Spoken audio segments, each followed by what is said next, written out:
మాట్లాడేది ఈ ముఖ్యమంత్రి గారు ఏం మాట్లాడారు?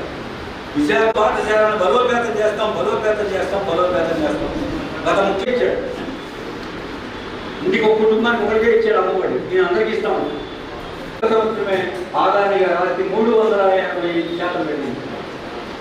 ఆదాని గారి సంపద మనం ఇస్తాం. ఏమంటాడు లోకేష్ గారు? ఏం జరిగిందండి ఈ సంవత్సరం? ఏం జరిగింది? వెళ్ళిపోయారు. అంతకుముందు మగపిల్లలు పంపేవాళ్ళు, ఆడపిల్లలు అనుకుంటారు. ప్రభుత్వ హాస్పిటల్ రైల్వేస్ మాత్రమే చేస్తున్నారు. సామాన్యులకు అందుబాటులో మన రాష్ట్రంలో నిరుద్యోగం ఇప్పటికీ కానీ మేము గొప్ప విద్యా విధానం తీసుకొచ్చాం, అమలు చేయండి. అన్ని రాష్ట్రాల్లో 30 లక్షలు ఇదేదో ఆ ఉద్యోగాలు ఎక్కడ లేదు. పీజీ కానీ డైరెక్టర్ కానీ 6 లక్షల మంది ఉన్నారు. ప్రభుత్వ ఉద్యోగాలు నిర్మాణం. ఇది ఈ ప్రభుత్వ ఆశ్చర్యపోతాం. గత 3 సంవత్సరాల్లో ఆదాని ఆస్తులు 819% పెరిగినాయండి. 819.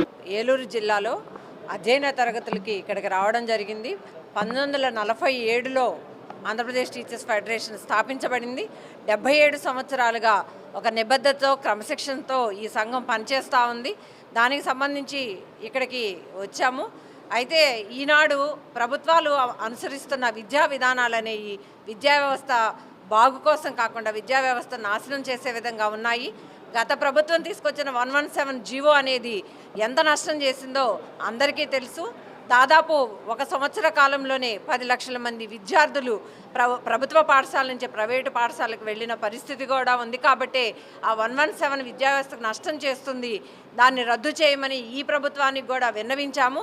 అనేక పర్యాయాలు విన్నవించిన మీదట 117 రద్దు చేస్తామని ప్రభుత్వం ఒక నిర్ణయాన్ని అయితే ప్రకటించింది. కానీ దాని మీద దిశానిర్దేశం చేసిన పరిస్థితి అయితే లేదు. వచ్చే విద్యా సంవత్సరానికి ఈ 117 రద్దు చేస్తాము, విలీనాలను కూడా రద్దు చేస్తామని ఒక ప్రకటన ఇచ్చింది. దీనికి తోడుగా తెలుగు, ఇంగ్లీష్ 2 మీడియాలు కూడా ప్రభుత్వ పాఠశాలలో కొనసాగించాలని కూడా మేము ఆంధ్రప్రదేశ్ టీచర్స్ ఫెడరేషన్ తరఫున డిమాండ్ చేస్తూ ఉన్నాము. తరువాత ప్రమోషన్లు కూడా 1 సంవత్సర కాలంగా ఆగిపోయాయి. ఉపాధ్యాయులు అనేక మంది ఈ జనవరి నుంచి కూడా రిటైర్ అవుతూ ఉన్నారు. వాళ్ళందరూ కూడా ప్రమోషన్లు లేకుండానే రిటైర్ అవుతున్నారు. కాబట్టి వెంటనే ప్రమోషన్ షెడ్యూల్ ప్రకటించి ప్రమోషన్లు ఇవ్వాలని, మున్సిపల్ ఉపాధ్యాయులకి సర్వీస్ రూల్స్ని ఫ్రేమ్ చేసి వాళ్ళ సర్వీస్ని రెగ్యులరైజ్ చేస్తూ ప్రమోషన్లు, తర్వాత ట్రాన్స్ఫర్స్ కూడా లేవు. వాళ్ళకి ట్రాన్స్ఫర్స్ చేయాలని, వాళ్ళ భాషా పండితులు ఎవరైతే ఉన్నారో వాళ్ళని స్కూల్ అసిస్టెంట్ పోస్టులుగా అప్గ్రేడ్ చేయాలని కూడా మేము డిమాండ్ చేస్తూ ఉన్నాము ప్రభుత్వాన్ని.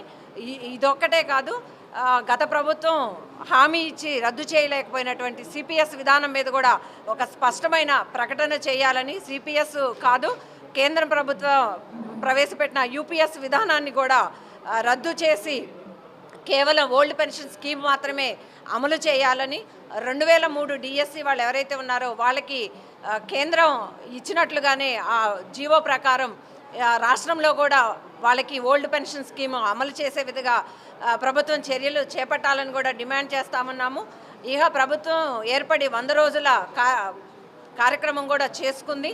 మరి ఈ 100 రోజుల కాలంలో ఉద్యోగ ఉపాధ్యాయుల పట్ల ఏ విధమైన ప్రణాళికలు ప్రకటించలేదు. అయితే మేముగా డిమాండ్ చేస్తూ ఉన్నది, ఇప్పటికే 12వ పిఆర్సీ నియమించాల్సిన సమయం అయిపోయింది. గత ప్రభుత్వం ఒక కమిషన్ను వేసి ఒక అధికారిని మాత్రమే నియమించి తాత్కాలికంగా ఏర్పాటు చేసింది. కానీ ఆయన కూడా రాజీనామా చేశారు. కాబట్టి వెంటనే పిఆర్సీ కమిషన్ వేయాలని, ఈలోపుగా 30% ఐఆర్ కూడా ఇవ్వాలని కూడా ప్రభుత్వాన్ని డిమాండ్ చేస్తూ ఉన్నాము. ఇక్కడ ఏలూరు జిల్లాలోని అన్ని మండల శాఖలతోటి ఉద్యమ అధ్యయన తరగతులు నిర్వహించుకోవడం జరుగుతుంది. ఈ ఉద్యమ అధ్యయన తరగతుల్లో ప్రభుత్వ పాఠశాలల పరిరక్షణ, ప్రభుత్వ ఉపాధ్యాయులు ఎదుర్కొంటున్నటువంటి సమస్యలు, అలాగే ఫెడరేషన్ యొక్క నిర్మాణం మెరుగుపరుచుకునే విధానం తదితర అంశాల గురించి చర్చించి ఇక్కడ అనేక నిర్ణయాలు తీసుకోవడం జరుగుతుంది. మరి ప్రభుత్వ బడుల పరిరక్షణ, ప్రభుత్వ విద్యా అభివృద్ధి కోసం ప్రభుత్వం తీసుకుంటున్న చర్చలు ఏ విధంగా నష్టదాయకంగా ఉన్నాయి, దాని మూలంగా ప్రభుత్వ విద్యా వ్యవస్థ ఏ విధంగా నష్టపోతుంది, ఉపాధ్యాయులు ఏ విధంగా నష్టపోతున్నారు, అన్నటువంటి సమస్యలు చాలా ఉన్నాయి. వాటి మీద చర్చించడం జరుగుతూ ఉంది. ఈ 117 జీవో వల్ల ప్రభుత్వ బడులు చాలా వరకు నష్టపోయి ఈ రోజున ప్రభుత్వ విద్యారంగం మొత్తం కూడా సంక్షోభంలో పడిపోయి ప్రైవేటు బడులు అభివృద్ధి చెందేటటువంటి ప్రమాదం ఉంది. అలాగే ప్రభుత్వ ఉపాధ్యాయులు అనేక రకాలైనటువంటి సమస్యలు ఎదుర్కొంటున్నారు. ఈ రోజున ఈ సమస్యలు పరిష్కరించవలసిన ప్రభుత్వం కొత్త సమస్యలు సృష్టించి వర్క్ అడ్జస్ట్మెంట్ పేరుతోటి మండల స్థాయిలో చేయవలసిన వర్క్ అడ్జస్ట్మెంట్ని డివిజన్ స్థాయి, జిల్లా స్థాయిలో నిర్వహించడం మూలాన అనేక మంది ఉపాధ్యాయులు చాలా ఇబ్బందులు పడ్డటువంటి పరిస్థితిని కూడా మనం చూస్తూ ఉన్నాం. అదేవిధంగా అనేకమైనటువంటి ప్రాథమిక పాఠశాలలు మూతపడుతూ ఉన్నాయి. అనేక మంది పేద విద్యార్థులకు నాణ్యమైన విద్య అందకుండా పోతూ ఉంది. ఉపాధ్యాయులు గత ప్రభుత్వంలోనూ ఈ ప్రభుత్వంలో కూడా అనేక రకాలైనటువంటి ఆర్థిక ఇబ్బందులు ఎదుర్కొంటూ ఉన్నారు. ఆ ప్రభుత్వం కూడా పీఆర్సీలో కూడా నష్టపరిచింది, ఒక డిఏ కూడా ఇవ్వలేదు. ఈ ప్రభుత్వం కూడా ఇంతవరకు వచ్చిన తర్వాత ఆర్థికంగా కూడా ఎటువంటి బెనిఫిట్ కూడా ఇంతవరకు ఉపాధ్యాయులు చూపించలేదు.